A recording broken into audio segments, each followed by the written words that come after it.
तो अब हम कलर पेज पर काम स्टार्ट करेंगे। कलर पेज को समझने के लिए हम थोड़ा सा पहले इसका ओवरव्यू लेंगे, और ताकि मैं आपको ये सारे प्राइमरी और सेकेंडरी टूल समझा सकूं। तो उसके लिए मैं यहाँ से एक ग्रे स्केल इमेज लूँगा। बेसिकली इमेज नहीं है, ये एक इफेक्ट है जो कि वीडियोस के ऊपर लगता है।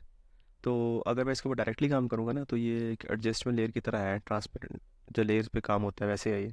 लेकिन मैं इसके ऊपर डायरेक्ट काम नहीं कर सकता। इसके लिए मुझे पहले इसका एक ग्रुप में इसे भेजना पड़ेगा। जैसे हमने नोट्स में एक ग्रुप बनाया था, वैसे ही यहाँ पे मैं क्या करूँगा, राइट क्लिक करूँगा, यहाँ पे मैं न्यू कंपाउंड क्लिप बना दूँगा। कंपाउंड क्लिप को मैं कोई भी नेम दे सकता हूँ। तो जब ऐसे क्रिएट करता हूँ, तो ये क्लिप की तरह पे हमारे पास आ गया। मैं इसे कभी भी यहाँ पे डबल क्लिक करके, यहाँ पे ओपन टाइमलाइन करके इसे मैं देख सकता हूँ। तो ये मेक श्योर कीजिएगा यहाँ से इस ऑप्शन को इनेबल रखें, ताकि आप दोनों ही टाइमलाइंस को देख सकें आप। तो यहाँ से मैं फाइनल एडिट वापस मूव कर दूंगा, और यहाँ पे मेरा कंपाउंड क्लिप होगा। सही है। वैसे तो इसकी ऐसे ज़रूरत नहीं है, हमें सिर्फ इसके ऊपर काम करना है। वैसे मैं चाह रहा था कि अगर कुछ चेंजिंग वगैरह करनी हो इन फ्यूचर, तो हम यहाँ पे से चेंजिंग कर सकते हैं। लेट्स इसकी ड्यूरेशन वगैरह बढ़ानी हो तो वो भी हम कर सकते हैं। उतना ही इसको यहाँ से बता दो आप। तो आप कलर पेज मूव करते हैं। कलर पेज में सेम इंटरफेस है। जैसे अगर आप टॉप लेफ्ट साइड पे देखें आप, तो यहाँ पे हमारा मीडिया पुल आ गया। सही है। ये हमारे क्लिप्स आ गए जो टाइमलाइन से पड़े हुए हैं। ईच क्लिप को वन पे वन क्रिएट करने के लिए हमारे काम आएगा। लेट्स से मैं इस पर क्रिएट करना चाह रहा हूँ, या इस पर क्रिएट करना चाह रहा हूँ। तो ये ऐसे यहाँ पे हम क्लिप में स्विच कर सकते हैं। इसको मैं अभी ऑफ कर दूंगा दोबारा क्लिक करके। ये यहाँ पे लट्स पड़े हुए हैं। इसमें कुछ डेविंची रिजॉल्व के लट्स हैं, कुछ मैंने यहाँ पे इंस्टॉल किए हुए हैं। तो मैं आपको ये लट्स शेयर कर दूंगा। तो गैलरी पेज में कुछ इस तरह से होता है कि आप अपना कोई भी लट बनाते हो, इमेज की कोई भी वीडियो का फिल्म लुक बनाते हो, और फिल्म लुक को यहाँ पर आप सेव कर लेते हो। सही है। तो यहाँ से फिर अगर आप पावर ग्रेड में सेव करोगे, तो वो आप इन फ्यूचर किसी भी प्रोजेक्ट में यूज़ कर सकते हो। इसको भी हम बाद में देखेंगे। उसके बाद में अगर आप इसके टॉप राइट साइड पर आते हो, तो ये नोट्स हैं। यहाँ पे नोट्स बनेगी। लेट से यहाँ पे करेक्शन की नोट बन गई, यहाँ पे ग्रेडिंग की नोट बन गई। उसके अलावा ये इफेक्ट्स हैं सारे, जो कलर पेज के इफेक्ट्स हैं यहाँ पे शो होंगे। इनको भी हम देखेंगे। ये टाइमलाइन का ओवरव्यू है। लेट से क्लिप्स कहाँ पड़े हुए हैं। इसकी भी ऐसे कोई ज़रूरत नहीं पड़ती। तो यहाँ से क्योंकि एक्सपोर्ट है, अगर आप वीडियो को यहाँ से एक्सपोर्ट करना चाह रहे हो, तो यहाँ से भी एक्सपोर्ट कर सकते हो। उसके अलावा ये लाइट बॉक्स है। ये बेसिकली बिगर थंबनेल व्यू है आपकी ही, जो टाइमलाइन पर फुटेजेस पड़ी हुई हैं। तो उनके ऊपर यहाँ पे भी क्लिक करके आप अपने माउस से, तो नहीं, बेसिकली वहाँ पे एक पैनल होता है, कलर पैनल, उससे आप इसको एडजस्ट कर सकते हो। तो इसको भी मैं यहाँ से बंद कर दूंगा, और मैं इसको गैलरी को भी बंद कर दूँ। अब अगर आप बॉटम पे देखोगे, तो ये सारे टूल्स पड़े हुए हैं इसके। इनमें से ये प्राइमरी टूल्स हैं, सबसे ज़्यादा ये यूज़ होते हैं। उसके बाद में ये STR है। देन हमारे पास आ जाएगा यहाँ पे ये सेकेंडरी टूल्स आ गए हमारे पास, जिनके ऊपर हम कलर आइसोलेशन करेंगे, कलर सेपरेशन वगैरह। फिर ये भी एक नया, ये भी आपको बताऊँगा इसके ऊपर कैसे काम करते हैं डिटेल वर्क के लिए। इसके बाद में यहाँ पे क्वालिफायर्स हैं। तो ये सब हम पढ़ेंगे, लेकिन मेन काम हमारा प्राइमरी टूल्स के ऊपर है। तो मैं क्लिप्स में से दोबारा से ग्रे स्केल इमेज सेलेक्ट कर लेता हूँ। अब ग्रे स्केल इमेज पे काम करने का मकसद ये है कि मैं आपको समझा सकूँ कि कौन सा टूल है वो किस एरिया को इफेक्ट करता है। सही है। प्राइमरी में रहते हो, अगर आप देखोगे यहाँ पे ये हमारा स्कोप है। इसको आप, हमारे पास 5-6 तरह के स्कोप्स हैं। वेव फॉर्म है, देन वेक्टर स्कोप है, देन हिस्टोग्राम है, और देन ये वाला है। ज़्यादातर जो यूज़ होता है वेव फॉर्म यूज़ होता है। सही है। तो इसको भी मैं आपको बताऊंगा कि कैसे यूज़ करते हैं। लेट से अभी अभी के लिए आप ये देखो कि ये ग्रे स्केल इमेज है। इसका ये वाइट एरिया है, ये इसका ब्लैक एरिया है, और ये इसका मिड वाला एरिया है। सही है। यहाँ पे भी ऐसे ही है। ये वाली जो लाइन है, ये वाइट एरिया को रिप्रेजेंट कर रही है। ये जो बॉटम वाला लाइन है, ये ब्लैक एरिया को रिप्रेजेंट कर रही है। और ये मिड वाली जो लाइन है, ये वाला, ये इसका मिड वाले एरिया को रिप्रेजेंट कर रही है। ठीक है। अब इसमें अगर मैं, ग्रीन जो है, ग्रीन रिप्रेजेंट करता है वाइट एरिया को, जो हाईलाइट्स वगैरह होती हैं। लिफ्ट जो रिप्रेजेंट करेगा, शेडोज़ को रिप्रेजेंट करेगा। और जो कैम है, ये मिड टोन्स को इफेक्ट करेगा। सही है। तो अगर मैं ग्रेन्स को छेड़ता हूँ, तो देखो आप किस चीज़ को इफेक्ट पड़ रहा है, देख सकते हो आप। तो ग्रेन्स बिल्कुल वाइट एरिया को इफेक्ट कर रहा है, और वो सारी जैसे जैसे वो वाइट करी जा रहा है, पूरी लाइन को उठा के वो लेकर आ रहा है। इट्स मीन कि कंप्लीट वाइट एरिया की रेंज को इफेक्ट करता है ये। सही है। ऐसा देख सकते हो। सही है। इसको मैं undo कर देता हूँ यहाँ से। उसके बाद अगर मैं लिफ्ट के ऊपर जाता हूँ, तो लिफ्ट भी ऐसे ही सेम काम कर रही है। मैं बढ़ा रहा हूँ, तो वो शेडोज़ को वाइट करती जा रही है, फुल वाइट कर दिया उसने। और अगर मैं यहाँ से कम करता हूँ, तो शेडो वाली एरिया को बढ़ा रही है वो। सही है। अब ये चीज़ें बताने का मकसद ये था कि आपको पता लगे कि इमेज के ऊपर कितना का इफेक्ट पड़ेगा। अब अगर मैं इस तरह गैमा को छेड़ता हूँ, तो गैमा को करेगा मिड में से, सही है, मिड में कर्व बना के लेके जा रही है, सही है। और यहाँ से ये इस तरह कर्व बनाएगा, ये हमारा मिड वाला एरिया हो जाएगा। ये ऑफसेट ओवरऑल को ठीक करने के लिए, ये ओवरऑल इमेज को ऊपर नीचे कर रहा है, ब्राइटनेस बढ़ा रहा है और उसको कम कर रहा है, सही है। तो इसके बाद में अगर आप यहाँ पे जाते हो इस टूल के ऊपर, जो कि लॉग व्हील्स हैं, लॉग व्हील्स भी हाईलाइट्स, मिड टोन्स और शेडोज़ ही हैं, लेकिन ये माइनर एरियाज़ को इफेक्ट करते हैं। अब देखना आप इसमें, इस हाईलाइट्स में और इस स्केल में क्या डिफरेंस है। जब इस हाईलाइट को छेड़ूंगा तो उस हाईलाइट के स्पेसिफिक पोर्शन को वो छेड़ रहा है, यहाँ पे से यहाँ तक, इस एरिया को छेड़ रहा है, वो सारे को नहीं छेड़ेगा वो, सही है। यहाँ पे आप हार्श लाइन भी देख सकते हो, यहाँ पे आप, ये डिफरेंस है गेन और हाईलाइट्स में। मिक्सअप ना कीजिएगा इनको, आपको पता चाहिए कि आपको गेन का भी यूज़ करना है और हाईलाइट्स का भी यूज़ करनी है, सही है। जो ब्राइटेस्ट पार्ट होता है ना, सिर्फ उसे कंट्रोल करने के लिए हम हाईलाइट्स यूज़ करेंगे, ओवरऑल इमेज की ब्राइटनेस कंट्रोल करने के लिए हम गेन यूज़ करेंगे। तो इस तरह अगर आप शेडो के ऊपर जाते हो तो शेडो भी इसी तरह से काम करेगा, डार्केस्ट पार्ट को ये इस वक्त कंट्रोल कर रहा है, देखा, पूरा ऐसे कंट्रोल कर लिया आपने। लेकिन अब देखो इस लाइन से, इस एरिया से आगे नहीं ये इफेक्ट को जा रहा, यहाँ तक ही वो रह पा रहा है, सही है। फिर अब देखो कितनी हार्श लाइन लगी हुई है, इसको मैं अनडू कर देता हूँ मैं। अब मिड टोन्स के ऊपर अगर आप देखोगे तो मिड टोन्स को कैसे इफेक्ट कर रहा है। मिड टोन्स बेसिकली, जो लोग व्हील के मिड टोन्स है ना, वो बेसिकली स्किन का लेवल होता है, स्किन के नियर जो होता है ना कलर, उसको इफेक्ट कर रहा होता है ये, सही है। ये भी सारे को नहीं छेड़ रहा, सिर्फ एक स्पेसिफिक पोर्शन को छेड़ रहा है। तो ये डिफरेंस है लोग और कलर व्हील्स में, सही है। और ऑफसेट, ऑफसेट पे देखो, ऑफसेट तो ओवरऑल ही छेड़ेगा ना इमेज को। इसके बाद में ये चीज़ है, ये भी ऐसी है, गेन कैमरा लिफ्ट, इसमें भी आप कलर्स वगैरह ऐड कर, जैसे भी आपने करने हैं, यहाँ से भी बेशक आप यहाँ से कर लो या यहाँ से कर लो, ये एक ही चीज़ है, इसमें इतना ऐसे डिफरेंस नहीं है, सही है। इसके बाद में हमारे पास, आप यहाँ पे देखोगे तो यहाँ पे भी हमारे पास हाईलाइट्स हैं, सही है। हाईलाइट्स, ये भी हाईलाइट्स वैसे ही काम करेगी जैसे वो हाईलाइट्स काम कर रही हैं। ये सिर्फ आपको ऑप्शन दिया होगा, आपको वहाँ पे स्विच ना करना पड़ेगा, थोड़ा बहुत आपने कंट्रोल करना है तो आप यहाँ से कंट्रोल कर सकते हो। शेडोज़ भी सेम वैसे ही है। अब कलर्स को मैं नहीं छेड़ रहा क्योंकि इसके ऊपर कलर वैसे ही नहीं है, ये मैं आपको समझाने के लिए यहाँ पर लेकर आया हूँ ताकि आपको वाइट और ब्लैक और स्कोप की समझ आ सके, सही है। इस तरह अगर आप सेकेंडरी कलर्स में जाते हो, यहाँ पे कस्टम कर्व में जाते हो, आप कर्व तो आपको बता रहे हैं ना कि अगर मैं यहाँ से छेड़ूंगा तो वो वाला एरिया ही कंट्रोल होगा, यहाँ से अगर आप छेड़ोगे तो इस वाले एरिया को करोगे आप। ये फोटोशॉप में ज़्यादा यूज़ होता है, तो ये उसी का ही है ये चीज़।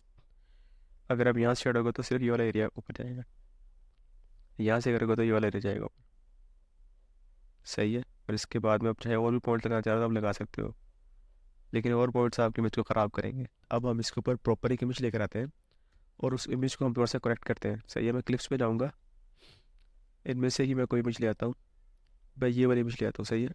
अब इस इमेज को देखते हैं, मैं वापस अपने क्लिप्स को मैंने ऑफ कर दिया और मैं प्राइमरीज में चला गया यहाँ पे, ओके।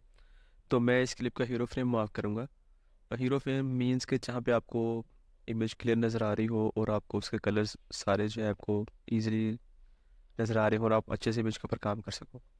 तो बजाय मैं यहाँ पे काम करूँ, इसके बेहतर है कि मैं यहाँ पे काम करूँ, यहाँ पे, ताकि मुझे पता लगे कि यहाँ पे क्या कुछ हो रहा है इसके ऊपर। अब आप देखो वेव फॉर्म के ऊपर, अब यहाँ पे आपको देखोगे तो ये वाइट एरिया को रिप्रेजेंट कर रहा है। यहाँ पे अगर आप देखोगे हाईलाइट्स वाले पार्ट में ब्लू है, ये इसके ब्लू को रिप्रेजेंट कर रहा है। ये येलो है तो ये नीचे वाले फ्लोर को, इस तरह से ये चीज़ों को, सारी चीज़ों का मिक्सर बना के ये, इनको बना के ये यहाँ पे वेव फॉर्म बनी है, सही है। तो ज़्यादातर जो चीज़ यूज़ होती है कलर ग्रेडिंग करते वक्त या कलर करेक्शन करते वक्त, वो प्लेट यूज़ होते हैं। प्लेट भी यूज़ कर सकते हो आप, अगर आप इसको ड्यूल करना चाह रहे हो तो आप इसको ड्यूल भी कर सकते हो इस तरह से। इसको मैं छोड़ के ये भी लेकर आ सकता हूँ, सही है। दोनों चीज़ें मेरे पास आ गई हैं। उसके अलावा अगर आप यहाँ पे 4 बॉक्सेस पे क्लिक करोगे तो आपको 4 डिफरेंट तरह के आपको नज़र आएंगे। वेक्टर स्कोप है, वेक्टर स्कोप में अगर आप यहाँ पे कुछ नज़र नहीं आ रहा तो आप यहाँ पे क्लिक करोगे तो यहाँ से वेक्टर स्कोप को आप यहाँ से बढ़ा दोगे तो यहाँ भी आपको इसकी विजिबिलिटी आ जाएगी। अब अगर आपने इसको समझना है तो इस तरह से आप यहाँ से देखो कि अगर तो ये वाली जो लाइंस इक्वल हैं, ये वाली, ये रेड, ग्रीन और ब्लू, दैट्स मीन कि इमेज आपका प्योर वाइट है, सही है। इसके अंदर वाइट वाले इसका कोई इशू नहीं है। अगर आप ये वाला जो एरिया यहाँ पे अगर आप इक्वल कर दोगे सब कुछ तो ये आपको इमेज प्रो, आपको प्योर ब्लैक कलर नज़र आने लग जाएगा। तो इसको हम थोड़ा समझते हैं। सबसे पहले मैं क्या करूँगा, ये जो लाइन्स यहाँ पर टच हो रही है ना, यहाँ पे इसको मैं कंट्रोल करूँगा। कंट्रोल करने के लिए मैं गेन के ऊपर आता हूँ और गेन को थोड़ा सा कम कर देता हूँ। सही है, इसको यहाँ पे मैं लेके आ रहता हूँ। उसके बाद में इनके ऊपर हल्का सा मैं लिफ्ट थोड़ा नीचे, एक पॉइंट नीचे गिराऊंगा ना, तो ये इसके अंदर कंट्रास्ट ऐड होने शुरू हो जाएगी। सही है। और गैमा को मैं अगर एक पॉइंट बढ़ाता हूँ यहाँ पे, तो यहाँ पे ये ओवरऑल इमेज को इफेक्ट करके इसको ब्राइट भी कर रहा है और कंट्रास्ट इसके अंदर ऐड कर रहा है। तो लेट्स से अगर आपने सिर्फ अभी इतना सही काम किया, तो आप अपने कीबोर्ड से कमांड डी प्रेस करोगे तो आपको ये भी फोर आफ्टर दिखाएगा, ये भी फोर और ये आफ्टर। सही है। कलर्स को ठीक करने के लिए मैं यहाँ से पहले गैमा के ऊपर मैं हल्का सा, ये ज़्यादा नहीं करना आपने, अगर आप ज़्यादा करोगे ना तो कितना ज़्यादा इफेक्ट कर रहा है इसको। ये देखो ज़रा, अगर इस तरफ जा रहा हूँ तो ये कैसे इफेक्ट कर रहा है, यहाँ पे कैसे इफेक्ट कर रहा है। तो आपने इसको ज़्यादा डबल क्लिक करोगे ना तो वापस रीसेट हो जाएगा ये। तो आपने इसको माइनर माइनर चीज़ों को ऐड करना है यहाँ पे देखते हुए आप। लेट्स से मैं इसको वाइट की तरफ लेके जाता हूँ, ये स्काई की तरफ। तो यहाँ पे देखो मेरी इमेज को इसको वाइट कर रहा है ये।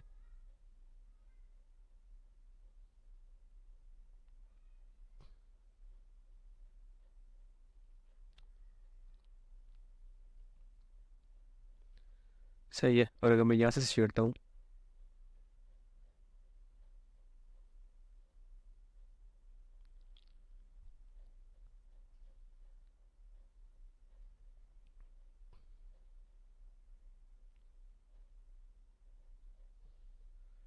यहाँ से वापस बिफोर आफ्टर करके देखो कलर को। अगर मैं यहाँ पर लेफ्ट से छेड़ता हूँ इसको, तो लेफ्ट से भी आप इसको अपने हिसाब से कलर कर सकते हो। अब ये मुझे ज़्यादा क्लीन लग रहा है। सही है, प्रीवियस से। यहाँ पे आप देखो तो ये बिफोर और ये आफ्टर है। अब इसको ज़्यादा क्लीन किया है। सही है। अब मैं क्या करूँगा, मैं हल्के से कंट्रास्ट और थोड़ी सी ऐड कर देता हूँ। लेट्स से कि मैंने इस नोट के ऊपर सिर्फ और सिर्फ प्राइमरीज का काम किया है। मैं यहाँ पर इस नोट का लेबल भी दे सकता हूँ। यहाँ पे नोट लेवल के ऊपर मैं देता हूँ प्राइमरीज, या मैं इसको करेक्शन नोट भी कह सकता हूँ। सही है। अब अगली नोट यहाँ पर क्रिएट करने के लिए मैं यहाँ पे ऑप्शन और एस प्रेस करूँगा तो नेक्स्ट नोट यहाँ पे बन जाएगी। और अब यहाँ पे मैं इसको कंट्रास्ट और दे देता हूँ दोबारा से। पहले ज़्यादा कंट्रास्ट दिया मैक्सिमम, उसके बाद मैं इसको नीचे लेकर आ रहा हूँ, जहाँ पे बेस्ट लेकर वहाँ पे से रोक दूँगा मैं। उसके बाद में अगर आप देखो यहाँ पे, हम इसके टेम्परेचर को यहाँ से भी कंट्रोल कर सकते हैं अगर हम करना चाहें तो। बट इट डिपेंड्स कि आप करना क्या चाह रहे हो, आपका किस तरह कलर करना चाह रहे हो, किस तरह करेक्शन करना चाह रहे हो। ये सेम चीज़ आप यहाँ पर भी कर सकते हो, लेकिन फ़र्क सिर्फ ये है कि आपको आसानी के लिए आपको दो दो टूल्स दिए उन्होंने। यहाँ से भी कर सकते हो, यहाँ से भी कर सकते हो। समटाइम्स आपको थोड़ा सा छेड़ना होता है तो यहाँ से भी छेड़ सकते हो आप। अगर आप ओवरऑल इमेज को देखना चाह रहे हो वाइट वेरिस कैसा है इसका, बिफोर और आफ्टर के साथ, तो आप यहाँ से शिफ्ट टी प्रेस करोगे तो ये बिफोर और ये आफ्टर। उसके अलावा एक और चीज़ है, अगर आप यहाँ पे राइट क्लिक करते हो, जैसे क्रैप स्टिल पे क्लिक करोगे ना आप, तो ये गैलरी में आपका वो स्टिल आ जाएगा यहाँ पे। सही है। और अगर आप इसको इसको कंपेयर करना चाह रहे हो पुराने के साथ, तो आप अगर यहाँ पे क्लिक करोगे ना, यहाँ पे, और साथ में प्रेस कर दोगे ऑप्शन कमांड और डब्ल्यू। सही है। तो यहाँ पे आप वर्जन की जगह भी यहाँ पे सेलेक्ट कर दोगे सिलेक्टेड स्टिल इमेज। अब क्या हुआ, अब आपको दोनों चीज़ें दिखा रहा है। इस साइड पर आपका जो है वो इमेज आ रहा है बिफोर वाला, इनमें से किसी एक को अगर ऑफ करोगे ना तो यहाँ पे पता लगेगा ये बिफोर और ये आफ्टर है। सही है। अगर मैं इस विंडो को ऑफ करना है तो मैं यहाँ पे ऑप्शन कमांड और डब्ल्यू प्रेस करूँगा तो विंडो ऑफ हो जाएगी। अच्छा, उसके बाद में अगर आप लेट से आपने यहाँ पे इमेज करेक्ट कर लिया। सही है। तो ये कहाँ पे गई, ये आ गई वापस। लेट से आपने इमेज की करेक्शन कर लिया, अब अपने इसको अपना जो है ना कलर टोन ऐड करनी है आपने अपना, जो है आप चाहते हो कि इसका मैं मूड चेंज करना चाह रहा हूँ। उसका तरीका ये होता है कि अगर आप ऑफ साइड के ऊपर आओगे ना, तो आप इन सारे व्हील्स को एक ही बार कंट्रोल कर रहे हो। अभी हमें बाकी टूल्स नहीं पड़े, अभी हम सिर्फ और सिर्फ प्राइमरीज के ऊपर रहते हुए काम कर रहे हैं। अगर मैं ऑफ साइड के ऊपर आऊँगा तो मैं यहाँ पर चेक करूँगा कि कहाँ पे इस लुक बेस्ट लग रही है। यहाँ पे देखो ज़रा, यहाँ पे यहाँ पे देखोगे आप, पूरा घुमा के देख लो इसको अच्छी तरह से, कहाँ पे बेस्ट लगेगी। तो अगर मैं यहाँ पे आता हूँ ना, तो यहाँ पे मुझे बेस्ट लग रही है। सही है। लेट्स से मैं इसे यहाँ पर रखता हूँ, और देन मैं इसके सिर्फ स्किन टोन को इफेक्ट करने के लिए मैं यहाँ पर आता हूँ, और यहाँ से मैं इसका स्किन टोन को छेड़ता हूँ।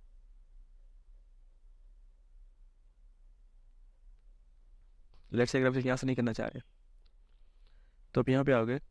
सॉरी, यहाँ पे पढ़ा था ना आपने कि यहाँ पे सिर्फ स्किन टोन वाले एरिया को इफेक्ट करेगा ये, इसको यहाँ पे ले आओ, यहाँ से मिड टोन को आप छेड़ो, देखो, ये देखो, और ये देखो, सिर्फ ये मिड टूल को छेड़ रहा है।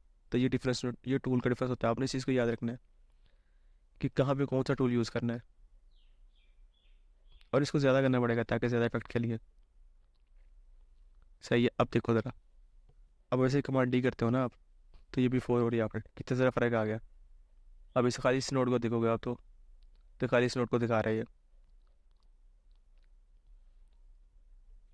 और अभी हमने ये सारे लुक सिर्फ और सिर्फ अपने प्राइमरीज पर रहते हुए अचीव किया हमने। अब मैं नेक्स्ट क्लिप प्ले कराता हूँ, तो उसके ऊपर हम काम करते हैं ताकि मैं आपको और भी अच्छी तरह से समझा सकूँ इन चीज़ों को। मैं क्लिप्स पे जाता हूँ यहाँ पे, और यहाँ पे मैं ये सेलेक्ट कर लेता हूँ। अब ये जो इमेज है ना, बेसिकली ये इमेज कैमरा की डायरेक्ट इमेज है, और इसे लॉग फुटेज कहते हैं। कैमरा में एक सेटिंग होती है, हर कैमरे की डिफरेंट होती है। जैसे कि कैनन की सी लॉग आ गई, सोनी की एस लॉग आ गई, एरी की भी लॉग में आ गई, लॉग सी में शायद। और उसके अलावा जो है रेड में भी एक लॉक सेटिंग होती है वो। तो ये डायरेक्ट कैमरे की सेटिंग इस तरह की होती है, इसके अंदर आपके पास ऐसा इमेज आएगा जिसके अंदर डिसेचुरेटेड होगा वो, और कलर्स भी बिल्कुल आपको ग्रे स्केल इमेज टाइप का वो लग रहा होगा। सही है। और इसमें क्या फ़र्क है, ये बेसिकली रेक्स सेवन फुटेज है। ये कैमरे के अंदर जो कलर्स कैमरा दे सकता है, उसके सेटिंग के हिसाब से उसने वो कलर्स दे दिए हैं। तो ज़्यादातर प्रेफरेंस जो दी जाती है वाइल कलर ग्रेडिंग या कलर करेक्शन फुटेज के ऊपर, तो वो दी जाती है इसके ऊपर, लॉग फुटेज के ऊपर, क्योंकि इसके ऊपर हमें गेम को प्ले करने में ज़्यादा हेल्प मिलती है कि हम फुटेज को ज़्यादा प्ले कर सकते हैं, हम ज़्यादा उसके ऊपर जो है वो काम कर सकते हैं, बजाय इसके क्योंकि यहाँ पे ऑलरेडी कैमरा ने कलर्स दे दिए हैं। तो हमारे पास ज़्यादा हम कलर को चेंज नहीं कर पाएंगे, तो हमारे पास ज़्यादा रूम नहीं होता प्ले करने के लिए। ज़्यादा जो मूवीज़ होती है ना, शूट होती है, हॉलीवुड मूवीज़ या डॉक्यूमेंट्रीज़ वगैरह, ज़्यादातर जो है ना वो इसके ऊपर लॉग फुटेज के ऊपर शूट हो रही होती है। तो उसके बाद में आप उसे कन्वर्ट करते हो कलर पेज के ऊपर रहते हुए रेक्स 7 में, और देन आप उसके ऊपर कलर ग्रेडिंग करते हो। तो अगर हम इसके ऊपर हम काम करेंगे ना, तो ये आपको ज़्यादा आसानी देगा। लेट्स से मैं यहाँ से एक वीडियो फ्रेम मार्क करता हूँ, ये कर लेता हूँ। सबसे पहले मैं प्राइमरीज को चढ़ूँगा। प्राइमरीज में मैं गया यहाँ पे कलर व्हील्स में सबसे पहले मैंने यहाँ पे ऐड किया कंट्रास्ट, ताकि मैं इसको बढ़ा सकूँ। कंट्रास्ट में सबसे पहले ज़्यादा कर दी, इतनी ज़्यादा नहीं, ऑलमोस्ट इतनी ज़्यादा। उसके बाद वापस आऊँगा मैं, जहाँ मुझे इमेज मेरी आंख को बेस्ट लगेगा ना, वहाँ पे लाके इसको मैं रोक दूँगा। सही है। अब मैं क्या करूँगा, मैं लिफ्ट से थोड़ा सा सेकंड नीचे लेके आऊँगा इमेज को, कुछ यहाँ पे। मेक श्योर कीजिएगा कि लिफ्ट आपका जो है ना यहाँ पे क्लिप ना कर रहा हो। यहाँ पे क्लिप करेगा तो वो शेडोज़ को ख़राब कर देगा सारे को, और कलर सारे जो है वो ख़राब हो जाएंगे। तो मेक श्योर कीजिएगा कि आप इसको ना इसके ऊपर रखें। अब ये भी नहीं कि आपने ये ऐसे ही करने का, जब यहाँ पर आए आपने यहाँ पर आके छोड़ देना है, ऐसा कोई सीन नहीं है।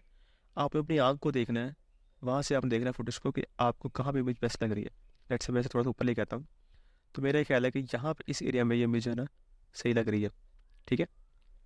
कंट्रास्ट भी आ गई है, उसके बाद इसके ऊपर कलर विजिबल हो रहे हैं इसके। और अब मैं यहाँ पे इसके गेन को मैं छेड़ता हूँ। अब गेन का भी सेम ऐसा सिस्टम है, जब आप गेन को कंट्रोल कर रहे होगे ना, तो गेन कंट्रोल करने का हरगिज़ मतलब ये नहीं है कि आप इसको ऊपर टॉप पे ले जाओ।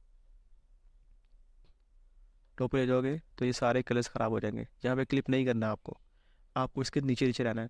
ये सिर्फ सेफ एरियाज़ हैं ये वाले।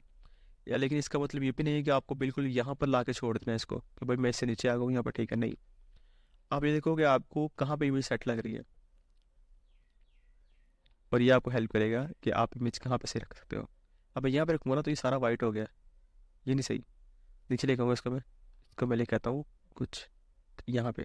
अब मैं यहाँ से इसको इमेज को ओवरऑल मिड वाले एरिया को कंट्रोल करने के लिए इसको बोलेगा ओवरऑल इमेज को इफेक्ट कर रहा है ये। मेरा ख्याल है यहाँ पे ठीक है, यहाँ पे सही है। अभी तक हमने सिर्फ और सिर्फ इसके ऊपर कंट्रास्ट ऐड की है, और हमने यहाँ से इसके ऊपर ये इसकी ब्राइटनेस वाले पार्ट्स को छेड़ा है। कलर्स अभी तक हमने इसके अंदर ऐड ही नहीं किए। अब एक और नोट बनाऊंगा यहाँ से, ऑप्शन इसके साथ, यहाँ पर मैं इसके कलर्स ऐड करूँगा। कलर्स में इसके अंदर सैचुरेशन ऐड करूँगा। सैचुरेशन ऐड करने के लिए मैं यहाँ पे एक पैनल ओपन कर लूँगा, वेक्टरस्कोप। अब वेक्टरस्कोप मुझे ये बताएगा कि यहाँ पे हमारे कलर्स हैं इस वक्त यहाँ इस एरिया में। और अगर आप ये जो लाइन देख रहे हो, ये वाली ये स्किन टोन की लाइन है। सही है। स्किन टोन करेक्ट करने के लिए लाइन बहुत हेल्प करती है हमारी। तो सजेशन में बढ़ाता हूँ यहाँ से, अगर मैं इसे फुल कर देता हूँ 100 के ऊपर, तो ये देखो ये वाला भी एरिया ख़राब हो गया। ये ब्लू कितना हार्श ब्लू हो गया इसके ऊपर, और ओवरऑल इमेज के ऊपर भी हाई सेचुरेटेड इमेज हो गई है, जो कि बिल्कुल सही नहीं है। अब मैं इसे डायल बैक करूँगा इसे मैं तब तक जब तक कि मुझे मुझे इमेज स्टेबल ना लगने लग जाए। लेट्स से मैं इसे बैक करता हूँ, मैं दोनों चीज़ों को देख रहा हूँ। मेरी आँख इस वक्त स्क्रीन के इस जगह पर भी है और इस जगह पर भी है, सही है। और यहाँ पे मैं नंबर डायल कर रहा हूँ और मुझे लग रहा है कि इमेज जो है ना 70 के करीब ठीक है। 70 के करीब मुझे, अगर मैं यहाँ पे पी पी प्रेस करके उसको फुल स्क्रीन कर सकता हूँ। और मैं अगर शिफ्ट टी यहाँ से प्रेस करूँगा ना तो मैं इसे बिफोर आफ्टर कर सकता हूँ। ये बिफोर थी और ये आफ्टर है, सही है। अब मुझे लग रहा है कि ये इमेज जो है इसके ऊपर कलर्स भी सही आ गए हैं, ब्राइटनेस भी सही आ गई इसके ऊपर, ओवरऑल इमेज का लुक भी अच्छा हो गया है। मैं वापस पी प्रेस करूँगा तो ये मुझे वापस back to the colour page के इस लेआउट के ऊपर ले आएंगे। अब अगर मैं यहाँ से देखूँ, ये स्किन टोन है, मैं इसके स्किन टोन में से येलो ख़त्म करना चाह रहा हूँ, सही है। तो मैं क्या करूँगा, मैं यहाँ पर इस नोट के ऊपर काम हरगिज़ नहीं करूँगा क्योंकि ये मेरी सेचुरेशन का नोट है। मैं इसके ऊपर नोट लेवल दे देता हूँ और इसके ऊपर मैं अपना नोट दे देता हूँ वाइट। अब पता लग रहा है कि इसके ऊपर मैंने अपना जो वाइटनेस के ऊपर काम किया है, ब्राइटनेस के ऊपर काम किया है, और इसके ऊपर मैंने सेचुरेशन के ऊपर काम किया है, कलर्स के ऊपर काम किया। अब मैं इसको कलर्स को सेपरेट करूँगा। सेपरेट मीन्स कि मैं थोड़ा सा आपको बताऊँगा कि यहाँ पे स्किन टोन हम कैसे ठीक करेंगे, और यहाँ पे अगर हम करना चाहें तो इस वॉल का कलर भी अगर हम चेंज करना चाहें तो हम कैसे चेंज कर सकते हैं, सही है। तो मैं यहाँ पे एक नोट क्रिएट करूँगा ऑप्शन एस के साथ। यहाँ से मैं इसके इस वाले पैनल पर आ जाऊँगा, कर्व्स वाले पैनल पे। बेसिकली कर्व्स वाले पैनल पर आने से पहले एक काम करते हैं, मैं यहाँ पे आता हूँ क्वालिफायर्स पे, मैं क्लिप्स यहाँ से बंद कर देता हूँ। क्वालिफायर को यूज़ करने के लिए मैं अपने नोट के ऊपर रहते हुए यहाँ से मैं स्किन वाला एरिया सेलेक्ट कर दूँगा। अब इसको देखने के लिए मैं शिफ्ट एच प्रेस करूँगा तो ये मुझे बताएगा कितना एरिया सेलेक्ट हुआ है। अभी ये जो एरिया है ना, ये वाला, मेरा सिर्फ काम इसके ऊपर होगा। मैंने इसको सेलेक्ट किया ना, तो जो एरिया ग्रे होगा ना वो आइसोलेट हो गया है, उसके ऊपर हमारा इफेक्ट काम नहीं करेगा। जिस एरिया पे कलर्स आ गए ना उस एरिया को हमने सेलेक्ट कर लिया और हम इसके ऊपर काम करेंगे। थोड़ा सा मैं ठीक करता हूँ यहाँ से सेटिंग्स के साथ, मैं यहाँ पे लेकर आ गया इसको। फिर मैं थोड़ा सा यहाँ आगे पीछे करता हूँ तो मैं यहाँ से इसके कलर्स को ठीक कर रहा हूँ, ओ सॉरी इसका मास्क ठीक कर रहा हूँ इसका मैं, सही है। इसके अलावा अगर मैं यहाँ पे आता हूँ तो इसके इस वाले पार्ट को मैं ठीक कर रहा हूँ। ऑब्वियसली ये एक हद तक ही कंट्रोल हो सकता है, तो लेट्स से कि मैंने इसको यहाँ तक कंट्रोल कर दिया है। अभी ये वाला एरिया जो है मैं इसको इसलिए नहीं आइसोलेट कर पा रहा क्योंकि इसका कलर ऑलमोस्ट सेम है। अगर आप वापस शिफ्ट टच पे जाते हो ना तो आप देखोगे कि इसका कलर और इसका कलर ऑलमोस्ट सेम है, इनमें सेम कलर्स आ रहे हैं, तो दैट्स वाई वो इसको आइसोलेट नहीं कर पा रहा। तो इसको आइसोलेट करने के लिए मैं क्या करूँगा, मैं यहाँ पे एक मास्क क्रिएट करूँगा, एक और मास्क पेन टूल से या सर्कल से, जिसके मैं सिर्फ इस एरिया के ऊपर काम कर सकूँ। वो मैं कैसे करूँगा, क्वालिफाइज देख रहे हो आप, इसके बिल्कुल साथ वाला विंडो, यहाँ पर आ जाओ। यहाँ पर आ गए आप, इस विंडो के आप कोई भी आप एक चीज़ उठाओगे ना आप, तो जैसे मैं रेक्टेंगल उठाता हूँ तो रेक्टेंगल ने इस एरिया को सिलेक्ट कर लिया, समझ आ रही है, ठीक है। अब मैं सर्कल उठाऊंगा तो सर्कल ने भी इस एरिया को सिलेक्ट कर लिया, बाकी सारा ग्रे हो गया, सिर्फ ये वाला एरिया सिलेक्ट है। अगर मैं पेन टूल उठाता हूँ पेन टूल से कुछ भी ड्रा कर सकता हूँ बिल्कुल। लेट्स से मैं यहाँ पे आता हूँ, यहाँ पे ऐसे एरिया सेलेक्ट कर रहा हूँ अपना, अब सिर्फ ये आ गया। तो क्या चीज़ बेस्ट है, मेरे ख्याल से ये बेस्ट है ना, इसमें हमारा काम हो रहा है। सारी शेप सेलेक्ट करके देखी मैंने, और जो मुझे बेस्ट लगी वो मैंने उठा ली। अब मैं क्या करूँगा, अब मैं ऐसे सॉफ्टनेस बढ़ा दूंगा इसके में, इनसाइड नहीं करूँगा मैं, आउटसाइड सॉफ्टनेस बढ़ाऊंगा यहाँ पे कुछ कुछ यहाँ पे रख के, और उसके बाद मैं थोड़ा सा साइड में कर देता हूँ ताकि दोनों साइड में हल्का सा यहाँ ऐसे, सही है। अब मैंने इसको पॉइंट तो लगा दिया, मैंने मास्क तो कर दिया, लेकिन अब मैं इसको ट्रैक भी करूँगा इस मास्क को। अगर मैं इसको ऐसे ही कलर छेड़ दूंगा यहाँ से तो सिर्फ इस एरिया के ऊपर कलर रहेंगे, जैसे ही ये लड़की मूव करेगी या कैमरा मूव करेगा तो वो एरिया, बाकी एरिया जो है वो शो हो जाएगा आपको कि वहाँ पे कलर्स डिफरेंट आ रहे हैं। तो इसको ठीक करने के लिए मैं यहाँ पर आऊँगा ट्रैकर के ऊपर, ट्रैकर के ऊपर आकर मैं यहाँ से इसको क्लिक कर दूंगा। जब अगर मैं इसको इस तरफ क्लिक करूँगा तो ये सारा इस तरफ वाला एरिया ट्रैक कर देगा। अगर मैं इस साइड पे क्लिक करूँगा तो ये सारा इस वाला एरिया ट्रैक कर देगा। अगर मैं इस पर क्लिक करूँगा तो फ्रेम पे फ्रेम आगे जाएगा, track one frame forward, right. इसके ऊपर क्लिक करूँगा तो एक फ्रेम जो बैकवर्ड वाला वो इसे ट्रैक करेगा। तो मेरे पास बेस्ट ऑप्शन जो अवेलेबल है वो ये है कि मैं इसको यहाँ पे क्लिक कर दूँ। एक बार क्लिक करूँगा तो ये दोनों ही साइड पे एक ही बार ट्रैक कर देगा। अब ये क्लिप थोड़ा बड़ा है, सही है, तो उसके हिसाब से अगर मैं काम करता तो मैं क्या करता, मैं वो चंक उठाता जो कि टेक वाला चंक है, सही है। यहाँ से स्टॉप करते हैं, काम करते हैं और वापस आते हैं यहाँ पे टाइमलाइन पे आके मैं यहाँ पे एक अलग सा चंक उठा लेता हूँ, यहाँ से लेके यहाँ तक। वापस से मैं कलर पेज पे आ जाता हूँ। इसको मैं दोबारा से रीसेट कर देता हूँ। यहाँ से मैंने रीसेट किया यहाँ से। तो अब मैं दोबारा से इसको ट्रैक करता हूँ। अब इससे इस एरिया को ट्रैक भी कर दिया हमने। अब इसको कलर को आइसोलेट भी कर दिया, यानी कि कलर को सेलेक्ट कर दिया हमने जिस पे हमने काम करना है उसका। हमने उसके ऊपर मास्क भी लगा दिया और भी ज़्यादा उसको ठीक करने के लिए। और अब हमने उसको ट्रैक भी कर दिया। हम जो भी काम करेंगे वो सिर्फ इसके ऊपर इफेक्ट करेगा। अब वापस हम जाते हैं यहाँ पे, शिफ्ट एच प्रेस करते हैं। सही है, यहाँ पे देखो ज़रा आप। तो ये देखो यहाँ पे मुझे सेलेक्ट हुई हुई है। मैं यहाँ पे आता हूँ कलर पे। मैं यहाँ पे कोशिश करूँगा कि ये स्किन टोन है इसके इसके करीब तो ये ना है। वैसे तो जो चाइनीज़ लोग होते हैं उनकी स्किन वैसे ही हल्की सी येलो होती है, लेकिन ये कुछ ज़्यादा ही येलो है। तो इसको ठीक करते हैं। यहाँ से मैं आऊँगा, थ्रू ले कहता हूँ।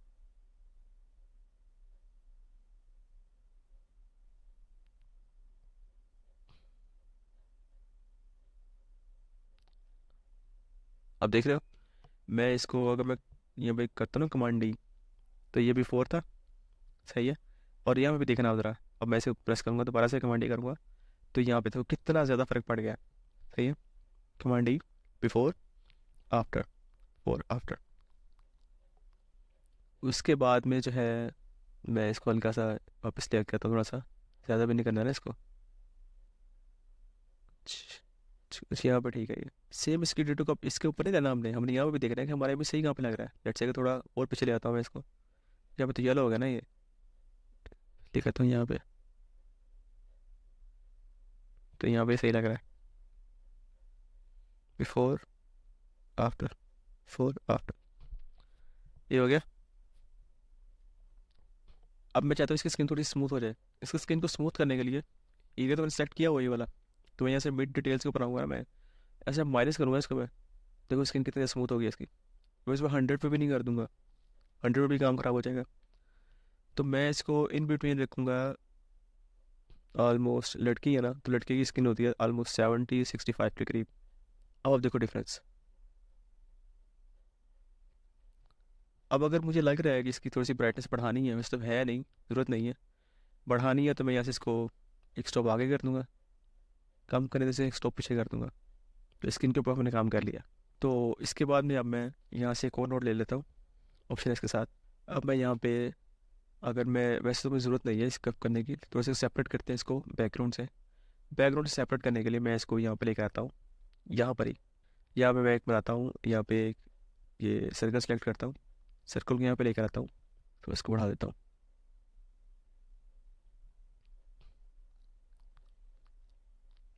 इसको यहाँ पर थोड़ा सा मैं सॉफ्ट करता हूँ इसको यहाँ से। और यहाँ पर आगे इसको मैं ट्रैक कर देता हूँ।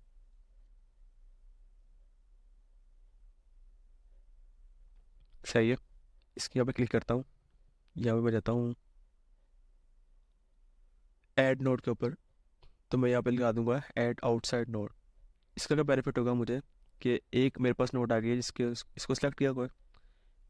एक मेरे पास नोड आ गया जिसने इसको नहीं, इसके बैकग्राउंड को सेलेक्ट किया होगा। भैया, और दोनों ही नोड ट्रैक हुई हुई हैं ऑलरेडी। ये इसके इसका ही ये ऑपोजिट इसने यहाँ पे बना दिया है। सही है। मैं यहाँ से कर्व्स में जाता हूँ। कर्व्स में जाके अगर मैं इसको यहाँ से लेके इसकी ब्राइटनेस को थोड़ा सा कम करता हूँ, यहाँ से देखो कौन सा एरिया इफेक्ट कर रहा है। हमारा बैकग्राउंड इफेक्ट कर रहा है, राइट।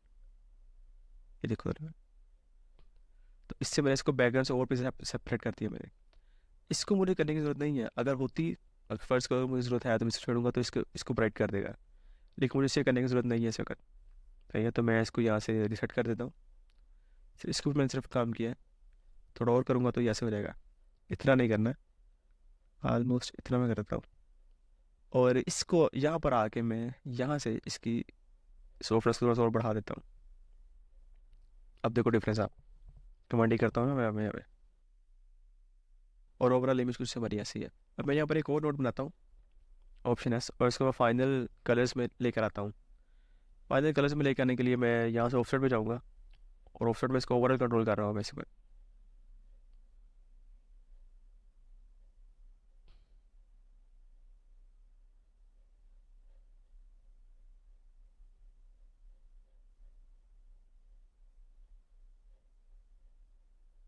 कुछ ऐसे। ये बेसिकली ये फाइनल जो होते हैं नोट, ये मूड क्रिएट करने के लिए होती है। लेट्स से अगर मैं इसको नहीं भी लगाना चाह रहा तो मैं ना लगाऊँ तो अब भी इसके कलर करेक्ट हो चुके हैं, सही है। लेकिन अगर मैं लगाऊंगा तो इसका हल्का सा एक मूड क्रिएट हो जाएगा। तो होप सो आपने सिलेक्शन में काफ़ी कुछ सीखा होगा।